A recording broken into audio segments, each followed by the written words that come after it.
Hello, River Church, and anybody else on the internet who cares. I screwed up on Sunday, and as I was going through my sermon, I realized as I was preaching that I had misspoken. I tend to, I no, I don't tend to do that, but I can occasionally make mistakes. And I was reading through Romans 12 for our sermon series, and we're doing 12, 1 through 2.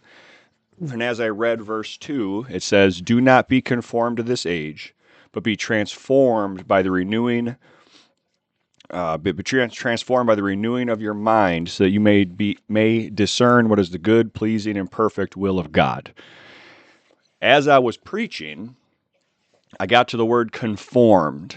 And conform is a passive word, and it has to kind of is like it's the pressure that's applied where the culture and the age we live in every culture and every age kind of forces you into a mold, and just like you would a cup, like making a cup out of clay. But that's where I misspoke. I said that the word conform is actually the Greek word where we get the word metamorphosis. It is untrue. That is not the Greek word. When I got to the next Greek word where it says, "but be transformed by the renewing of your mind," that, excuse me, that is the word for metamorphosis. The word metamorphosis was a common Roman/Greek word. It was used by the poets.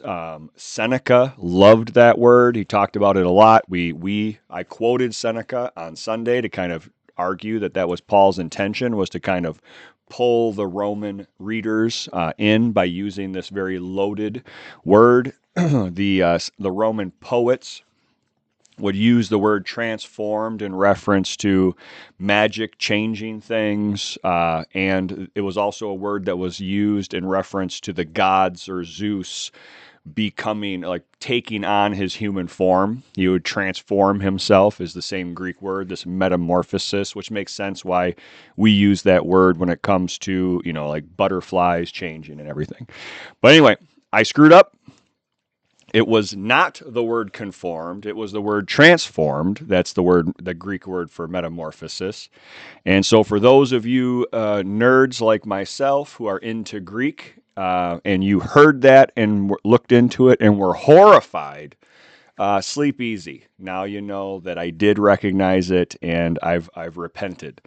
For those of you who didn't care, isn't it nice to have a pastor say he's made a mistake? It's a change. It's a little bit different sometimes when somebody admits they've screwed up. And I did. And I know for you it might not matter, but to me it means almost everything. We got to make sure that we honor God's word by being as honest and truthful as we can. And that was untrue. It was a mistake, but it's completely untrue. It's not even a matter of opinion. I was just wrong. Anyway, God bless you. I hope that helps, and I'll see you on Sunday.